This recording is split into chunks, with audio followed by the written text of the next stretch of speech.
Assalamualaikum warahmatullahi wabarakatuh. Perkenalkan, nama saya Julita Apriega dari Prodi Pendidikan Seni Rupa NIM 20020011. Yang terhormat kepada Bapak dosen pengampu mata kuliah pengantar kewirausahaan, yakni Bapak Dr. Hanif Al-Qadri, SPD, MPD. Baiklah, pada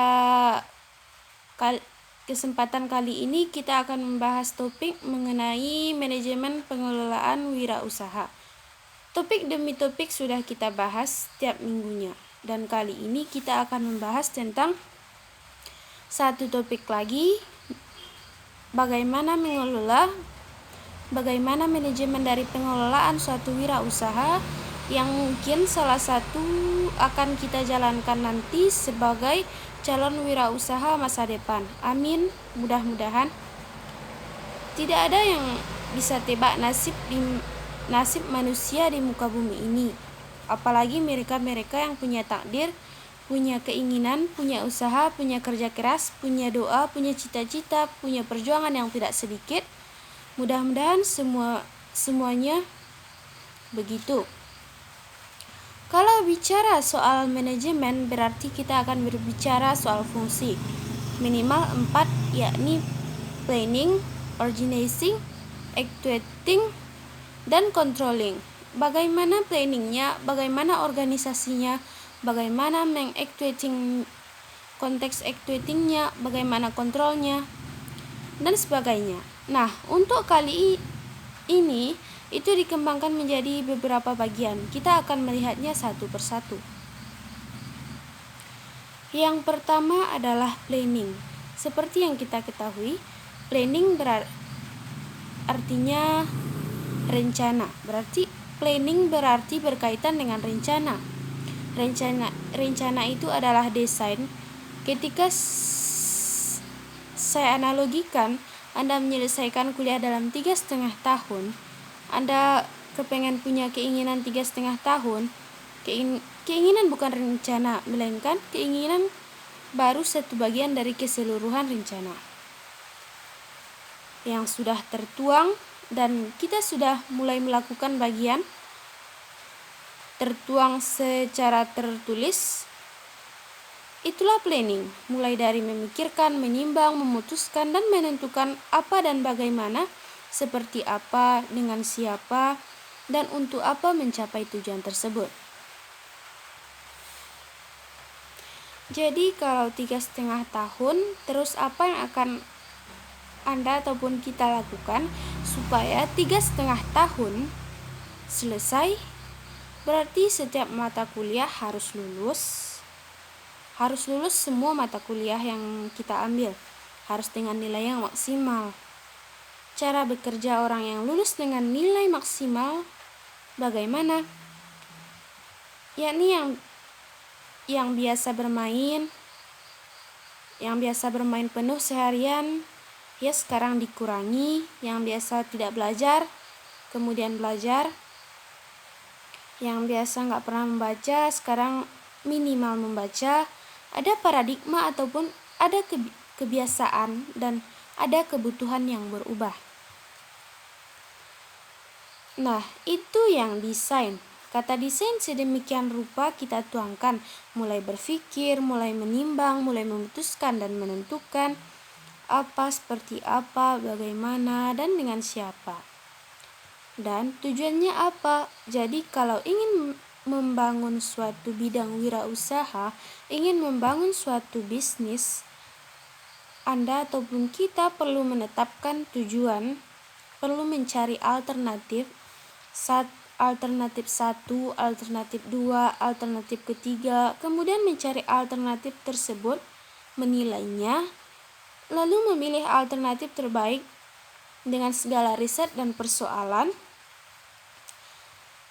segala alasan dan segala kemungkinan dan segala kekuatan yang mungkin bisa Anda lakukan terkait dengan alternatif tersebut. Setelah itu operasionalisasi dan scope description. Itu yang sudah masuk dalam wilayah planning. Nah, pertanyaannya sekarang adalah, apakah Anda ataupun kita punya perencanaan dalam hidup kita sekarang ini, ya apa saja nanti pada manifestasi terakhir saya akan bertanya perencanaan dalam konteks wirausaha yang akan Anda ataupun kita lakukan dalam jangka pendek ataupun jangka panjang. Nanti jangankan untuk itu, saya akan bertanya dulu untuk hidup Anda ataupun kita. Anda punya planning tidak? Kalau punya keinginan, pasti punya cita-cita, ia punya tujuan, tertulis tidak? Anda sudah mulai memikirkan, menimbang, apakah sudah mulai memutuskan untuk melakukan sekaligus menentukan dan apa, bagaimana, seperti apa, dan apa perilaku dan strategi yang akan kita lakukan terhadap keputusan-keputusan itu. Nah, itu yang dinamakan dengan planning ataupun juga perencanaan. Itu yang tidak banyak dilakukan oleh banyak anak muda sekarang ini. Hanya membiarkan isi kepala dengan segala cita-cita, harapan, dan keinginan. Keinginan bukan rencana. Setiap manusia punya keinginan, tapi tidak semua semua manusia mempunyai rencana. Tapi yang berhasil adalah manusia-manusia yang punya rencana dalam hidup. Maka tuangkanlah sehingga apa yang dituangkan bisa dilakukan, bisa diukur sampai di mana keberhasilannya. Kemudian apa yang kedua dalam manajemen pengelolaan usaha adalah kita melakukan yang namanya organizing, yakni proses pengelompokan bagaimana penentuan kegiatan, penyerahan kegiatan, dan penyerahan delegasi untuk melakukan kegiatan itu. Melakukan pengelompokan yang jelas, usaha ini, bagian ini dilakukan oleh siapa? Siapa yang memiliki skill ini? Nah, hal yang perlu diperhatikan dalam delegasi dalam kaitan ini berarti ada kondisi pada akhirnya Anda ataupun kita bisa mendelegasikan dalam proses manajemen pengadaan usaha ataupun pengelolaan usaha. Mengelompokkan pekerjaan ini dilakukan oleh si ini ataupun seseorang yang ahli di bidang tersebut, dan itu dilakukan sesuai keahlian ataupun bakat seseorang. Nah, kemudian diperhatikan juga bagaimana Anda ataupun kita sebagai bos. Jadi pimpinan memberikan wewenang terhadap orang-orang yang punya kompetensi atau punya keahlian, punya skill yang perlu dan adapun yang perlu diperhatikan dalam pendelegasian wewenang itu adalah yang pertama adalah pemberian kebebasan untuk berekspresi. Artinya siapapun yang ada di sekitar Anda harus diberikan kebebasan untuk mengekspresikan diri, karena yang namanya wirausaha ataupun businessman tidak terdetek dengan aturan-aturan yang mengikat. Mereka bebas untuk berkarya sesuai dengan aturan-aturan yang kita tetapkan sebelumnya. Ini sangat fleksibel. Di sini kreativitas dan inovasi tidak bisa dihambat dengan aturan-aturan yang mengikat. Nah, yang kedua adalah melakukan kewenangan mengambil keputusan. Artinya apa? Artinya adalah memberikan kewenangan untuk mengambil keputusan. Mereka diberikan hak kalau memang sudah didelegasikan, ya monggo. Berikan mereka kebebasan sampai wilayah mana yang mereka ataupun ia dapat mengambil keputusan. Yang ketiga adalah tanggung jawab yang jelas. Kalau sudah didelegasikan, mereka punya kebebasan berekspresi, mereka punya kewenangan untuk mengambil keputusan.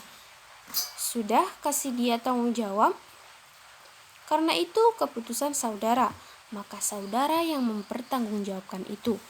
Biarkan mereka berkreasi sedemikian rupa. Nah,